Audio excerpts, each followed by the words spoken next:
game of life. Well, welcome to you.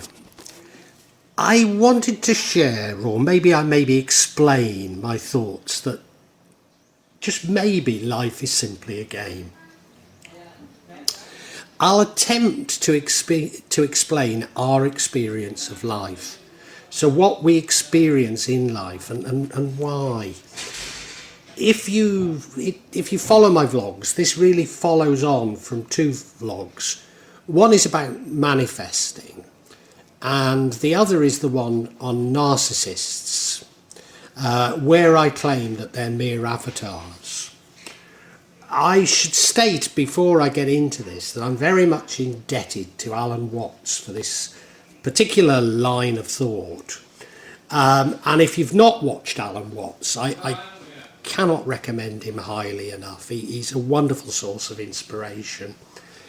Might not always agree with him, but just a wonderful source of inspiration. Now, this is part of a new section to the magic of Java called The Real Magic of Java.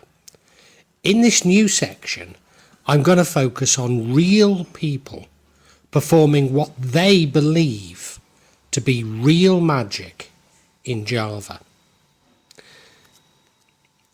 I'll attempt to explain some of the elements of this Javanese magic, particularly what I describe as the Kejawen elements. However, I need to warn you that inevitably my explanations will be partial.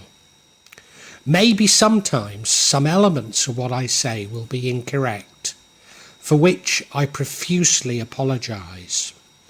But this reflects the oral tradition of magic in Java, the mystery, and at times, I have to admit, subterfuge surrounding the practice of magic in Java. Please accept my apologies, but I do hope you enjoy this new. Now, the starting point to what I want to talk about is the idea that we co-create our universe or reality with God. And I suppose the question is, and that I'm going to try and explain, is so why isn't our experience better? After all, if we can create anything we want, why isn't life perfect? To take it a little bit further, we can shift between universes. So why don't we choose a better one? Why aren't we in the best universe? Now, you might have listened to my vlog on manifestation, in which I do mention the law of attraction. But I have to say I'm somewhat critical of it. I see it as largely a commercial product. Especially, it's linked to multi-level marketing, which is a posh name for pyramid selling.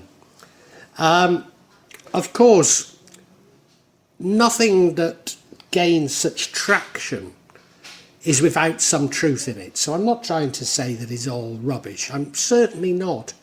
There are some truths in it, but the truths within it have been stripped of their context. And in particular, and this is where my previous vlog talks about, in particular of morals. So the law of attraction claims that if you're not getting what you are manifesting, then you're not working hard enough at it. And I think, if anything I can achieve in this, is to propose an alternative explanation. Certainly what I'm going to describe is linked to manifesting, so it is about manifesting, I'm not going to hide that. And at the heart of what I'm talking about is that we control our experience rather than fate. So in other words, some people go through life believing that they can control their universe, control their reality, and others see everything as simply as fate. And this sort of squares the circle, it sort of turns it around. Anyway, more on that later. Everything's just so perfect. perfect. You've got everything you want. You only have to wish and you get it. But I wonder how long it would be until you seek just a little more. Maybe it's 2 months, maybe 3 months, maybe longer. But what could be missing? You're in paradise, aren't you? What's missing? Well, maybe you'd like a book to read. Maybe you'd like to do something. Some cooking, some gardening, writing a book. It's your choice. You can do what you want. It's up to you. And time passes. You're still contented in paradise. But is there something else that you would like? Remember, you can have anything you want. Anything you want. What are you going to choose now? Maybe it'd be a change of scenery.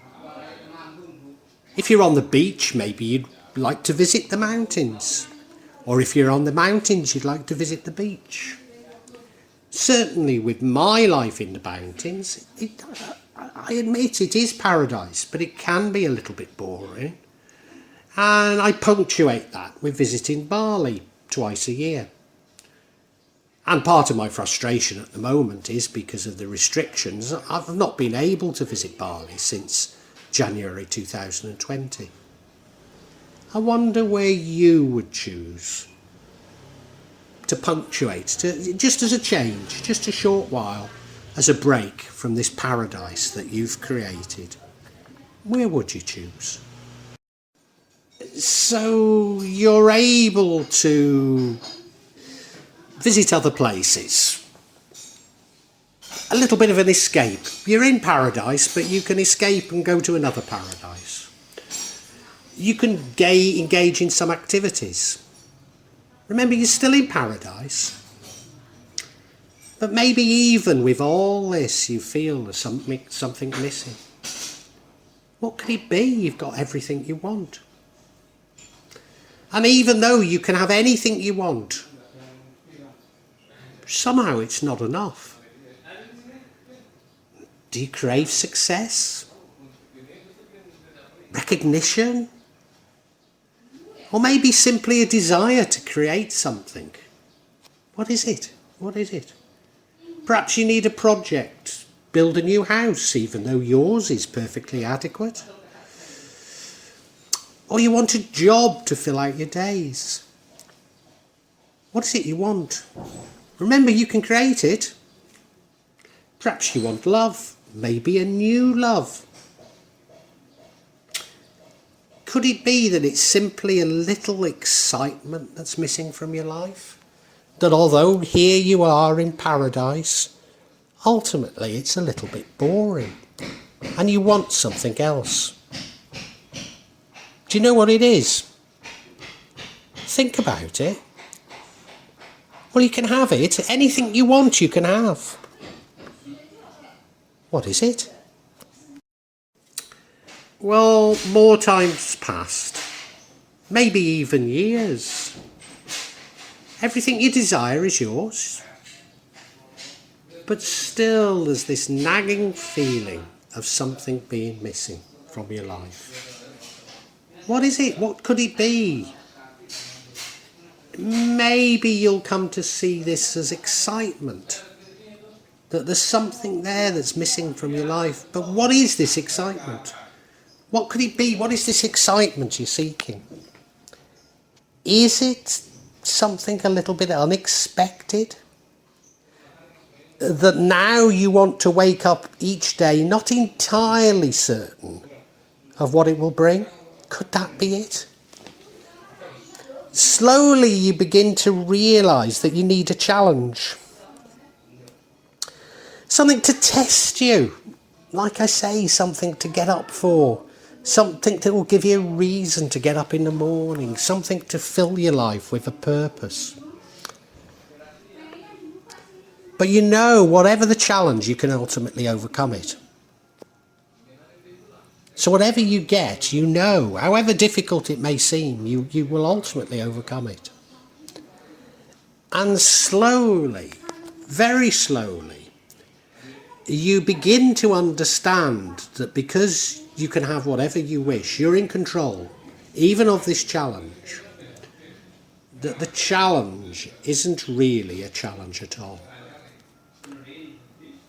So you begin to understand and seek the unknown, seek real challenges, challenges that you cannot control the outcome of.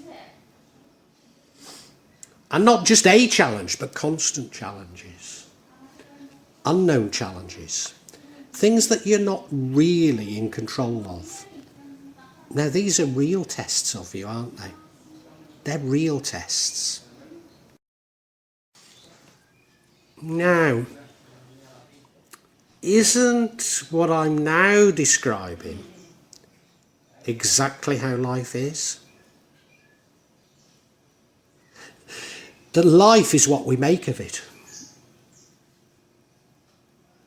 God gave us paradise, but for some reason we've chosen to add some excitement to it, a purpose to it, to complicate it.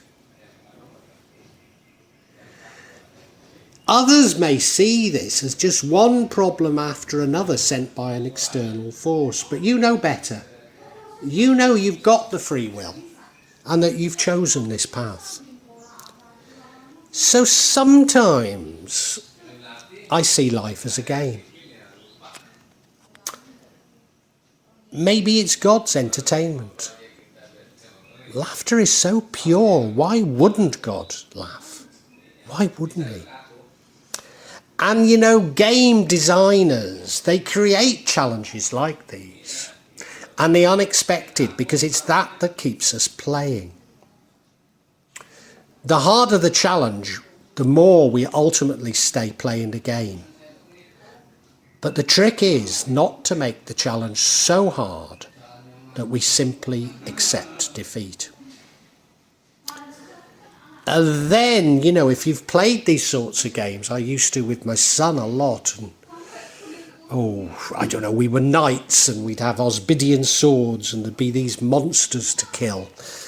And you know, once you've done it, once you've got past it, you just laugh at how simple it was. It did challenge you though, it really did. And of course, once you're through that challenge, what happens? You're only met with another more difficult challenge. Often when you're almost least expecting it, you know, you're proceeding on a journey of your night, you're going through these catacombs and you turn a corner and there's an even greater challenge. That's how they design it. Now, I have in the past described how some people, and these people I believe may be psychopaths and narcissists, who give up their will to become avatars. And of course it's these avatars that are challenges in the game. So I wonder, and it's just a question, is it us who create these avatars in life? Maybe. So do we create these avatars and these challenges to make our lives more exciting, more fulfilling? What I do know is that we spend our lives trying to control the universe, but true bliss comes from submitting to the universe, not controlling it. So we need to live each moment, not keep anticipating the future. Relax and enjoy the moment, whatever that moment is. Well, I really hope you've enjoyed this. Because these are real events, I can't say how regularly I'm going to be adding to this subsection. Because I don't know how often they're going to occur. But I would imagine that they'll be at least every couple of months, maybe monthly. Now, if you'd like to know when that's going to be, please subscribe and hit the button and you'll get information on when new ones are released. I'd love you to make comments and ask questions, and if you do, I'll attempt to answer them. as honestly as I can. I promise you that there's no attempt on this channel or this part of this channel of me. There'll be no attempt by me at any type of subterfuge.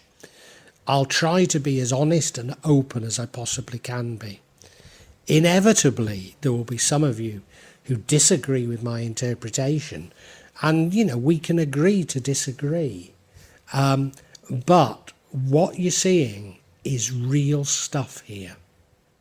What I'd love you to do, if you enjoyed this, is look at my other sections. Particularly, I've written novels about magic in Java, and they contain much more information in them, especially me trying to understand the theories of magic, the psychology of it, and I try and intersperse them with a sort of spiritual dimension.